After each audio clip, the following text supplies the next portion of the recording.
Baytown is a beautiful place, and yet so much has happened here, including murder, smuggling, and treachery. From the quayside to the top of the village runs a smuggler's tunnel that connects to many of the cottages as a handy escape route, or a safe place to store contraband. The road to Whitby climbs the cliff and on over Horsecombe Moor. This is not a place to be alone at night.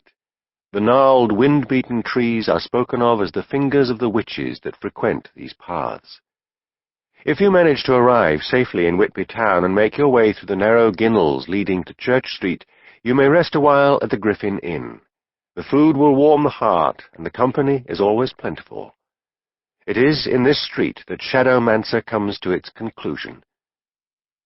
Kate, Thomas, and Raphah walked on these very cobbles past the ancient bookshop where the red-headed bookseller lures the customer from the street to sample the delights of the written word. Onwards and upwards to the Church of St. Mary, where Hilda and Cadman set their seal on history with poems and peacemaking. If you believe in angels, then this is the place to be. Sit in the boxed pews, close your eyes, and listen to the proclamation of the centuries that has burnt in the hearts of so many people. In these seats, people have lamented over the loss of a loved one, given thanks for new birth and the joining of lives. Some, they say, have even sat in the company of angels who come to this place dressed as strangers, bringing with them a light to the world that the darkness will never overcome. This is the place of Shadowmancer. G.P. Taylor.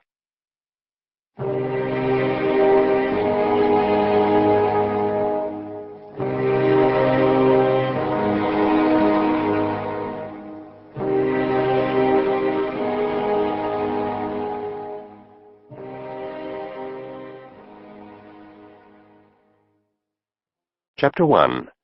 The Dark Storm. It was a still October night. On the cliff-top the harvest was gathered in, and sheaves of corn were stacked together to form peculiar straw houses. A bright silver moon shone down on a calm sea. In the distance, the silhouette of the Friendship, a collier brig, could be seen picked out against the waves. The sails of the ship looked like the flags of a small army preparing for war. The brilliance of the full moon penetrated the darkest depths of the wood that gripped the tops of the cliffs. A small, darkly clad figure in a frock coat and knee boots stumbled along, carrying a long black leather case, timidly following a tall, confident man with long, flowing white hair. Nearby, a fox lay hidden in the undergrowth, dreaming of fresh rabbit, when suddenly it was woken by the panic of a deer bolting from the cover of a holly bush and running deeper into the darkness of Wyke Woods. "What was that?" The small man was startled, and his voice jumped and quivered. He dropped the leather case in fright and clutched at the cloaked figure that he had followed so closely through the autumn night. "It's there!" he squealed. "I can see it! It's in the trees!" His companion grabbed him by the ear. "Keep quiet, Beadle. The world doesn't need to hear your voice." The small man pinched his eyelids together as he tried to peer into the darkness and hide in his companion's cloak at the same time. Beadle didn't like the darkness, and he hated the night. Bravery was for other people, and the night was to be spent by the fire of the inn, listening to stories of faraway places, the news of war in other lands, and of smuggling, while drinking warm, frothy beer. Here in the wood on the top of the cliff was a different world for Beadle, a world where he did not belong. The wood was the place of bogles, hedge witches, hobs, and thulak. Beadle feared the thulak more than anything. They were strange, invisible creatures of the dark. They could steal upon you at night, smother you in a dark mist, and take from you the will to live. There were stories that they would creep through open windows and come into houses to cover an unsuspecting sleeping victim like a dark blanket. Once the victim was seized, he couldn't move. They would take his strength and fill his mind with horrifying, hideous thoughts. These were the Thulakian dreams that would be with him for the rest of his life. They would leave their victims listless and heavy-limbed, with sunken eyes from the sleepless nights spent fearing their return. Beadle grasped his companion's cloak even tighter as a gentle breeze rustled the brown, crisp leaves in the trees. "Is it a man, or is it them?" He could hardly say the words. His right leg shook, his eyelids twitched, his mouth went dry, and his tongue stuck to the roof of his mouth. "Them?" hissed his companion in his face. "Who are them? Can't you say the word? What are you frightened of?" Beadle hunched his shoulders and buried his face in the musty black cloak of his tall, angry companion. "Thulak," he whispered feebly, trying to muffle his voice so they would not hear him. His companion raised both his hands and cupped his mouth like the bell of a trumpet. He took in a deep breath, and with a voice that came from the depths of his soul, he bellowed, "Thulak! Thulak! Thulak!" The voice echoed around the woods. The fox scurried from the brush and ran deeper into the undergrowth. A roost of the blackest rooks lifted from their trees above their heads, and their caw, caw, caw filled the night sky as they circled above the branches, dancing in the moonlight. "No," whispered the now terrified Beadle. "Please, Parson Demurral, don't say that word. They will hear, and they will come and get us, my mother said." He was hastily interrupted. "Us, Beadle? Did you say us?" Demurral towered over the cowering, frightened form of his servant. "I fear nothing and no one, and they have every reason in the world to fear me. Tonight, my little friend, you will see who I really am, and you will not say a word to anyone. I control creatures that are far more frightening than the Thulak. One word of what you see tonight, and you will never dare to close your eyes again or want to see the sun go down on another day. Now, come on.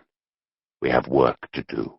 A ship awaits its fate, and I await mine." Demurral took Beadle by the collar and lifted him to his feet, dragging him down the path towards the sea. Beadle could not refuse. He had been servant to the vicar of Thorpe for 20 years.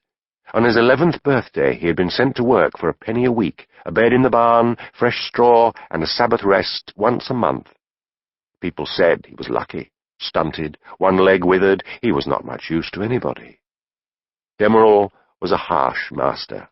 He had a harsh tongue and an even harsher hand. Sometimes Beadle would creep into the back of the church and listen to his ranting from the pulpit.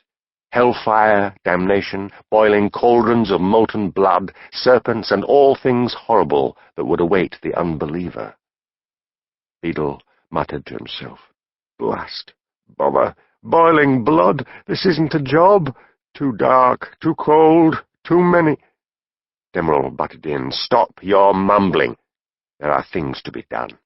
Drag that leg of yours a little faster. Maybe then we'll get to the stone before the ship passes." Beadle slipped in the mud as he tried to obey his master's command. "Be careful with the box. It took me a long time and a lot of money to find what I've been looking for. Now be careful. We have to get down the waterfall before we find the stone." Beadle knew that it had not been Demurral's money that had been used to buy the black box. Sunday by Sunday he had stolen from the villagers in rents and tithes. He thought back to the night when the long black leather case had arrived at the vicarage. Beadle had peered through the open crack of the study door, which hung very slightly ajar. For the first time in his life, he had seen a man with a skin so black that it shone. Never before had such a trader been in these parts.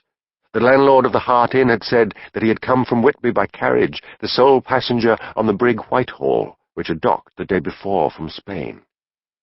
Beadle had watched carefully as the man opened the case, and in the glimmering candlelight brought forth a long shining pole, as tall as Beadle himself. From the case the man then took a solid, jet-black stone hand in the shape of a clenched fist. Into the grip of the fist he placed a silver dagger encrusted with 2 pieces of darkest jet. It was then that Beadle saw something so beautiful that its image was impressed on his soul forever. The man brought out a black velvet bag from beneath his cloak and placed it gently on the desk. As the trader opened the bag, Beadle could make out 2 gold wings stretching back over a small statue. Before Beadle could see any more, Demurral quickly got up from the desk and slammed the door shut. He and his guest spoke in hushed tones. Beadle pressed his left ear to the door and listened.